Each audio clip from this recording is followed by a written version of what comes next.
these might be a good option for the aging veteran. Hey, I am Chuck the Bureaucrat, and today I want to introduce the idea of long-term care for veterans with a particular emphasis on state veterans homes. I bring this up because in a recent video, I was talking about the Armed Forces Retirement Home, which is really two facilities, one in Washington, D.C., and the other in Gulfport, Mississippi.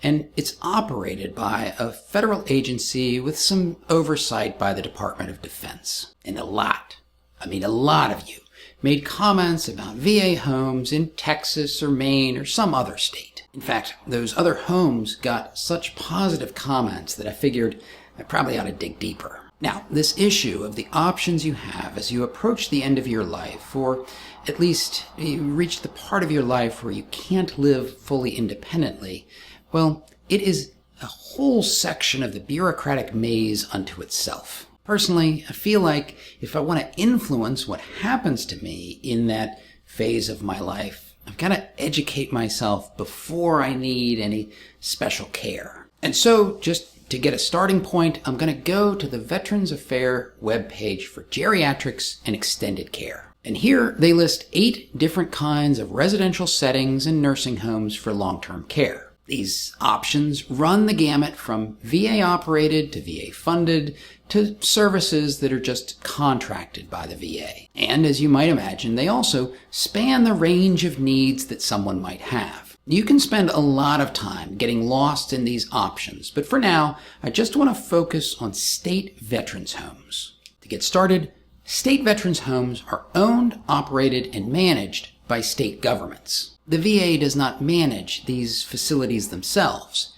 Instead, the VA has a so-called State Veterans Home Program, where the VA formally recognizes and certifies a facility as a state veteran home, and then the VA surveys each facility annually, to make sure that it meets VA standards. Now, I gotta warn you that this point about state governments is gonna be a frustration throughout the discussion of long-term care, even for somebody who has no association with the military. You see, there's common terms like nursing home and assisted living that are defined by the individual states.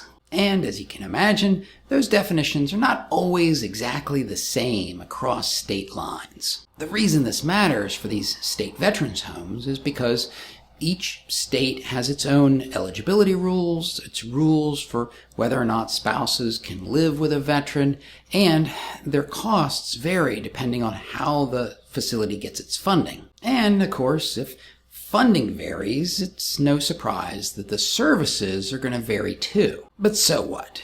At this point, some of you are kind of frustrated that I haven't solved this problem for you. Well, this is just one of those situations where your particular situation is strongly going to influence what is the best option for you, particularly where you live. Now, one nice feature that the VA website offers is a link to the directory of U.S. state veterans homes. In fact, there's even a National Association of State Homes. Here, you can just click on a state and see what facilities are operated at what locations. For example, in Idaho, they have 4 state veterans homes. This directory is going to give you the basics, but I gotta warn you, don't get your hopes up. I found a lot of states where the information was just kind of out of date. There was one state that was talking about a construction project that was supposed to be completed in 2007. And a number of the links in this directory are just, they're bad. I found one that was supposed to take me to an application process, but instead it took me to a place where I could schedule a bingo room. What I'm saying is that this directory will get you the basic information about where facilities are located, but eventually you're going to have to go to the state's main webpage for their veteran services. Luckily, most of the directory pages were able to get me at least that far. Now, the other thing that you probably want to know is how good an individual facility is. And it turns out that the VA provides a comparison tool for VA community living centers, state veterans homes, and private sector nursing homes that the VA contracts with. I just want to draw your attention to the fact that this URL is not the usual va.gov address. It's accesstocare.va.gov.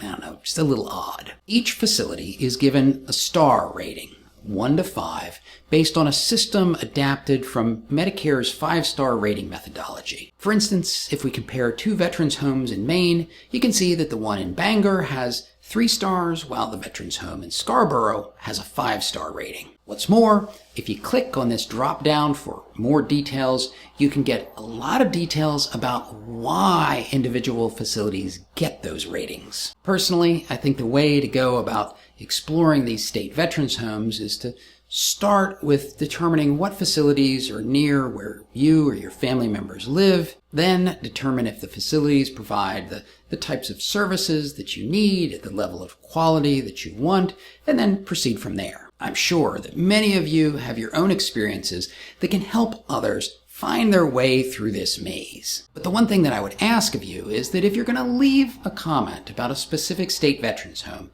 be specific about its name and its location so that others can find their way. And now, if you want to learn more about the Armed Forces Retirement Home, watch this video.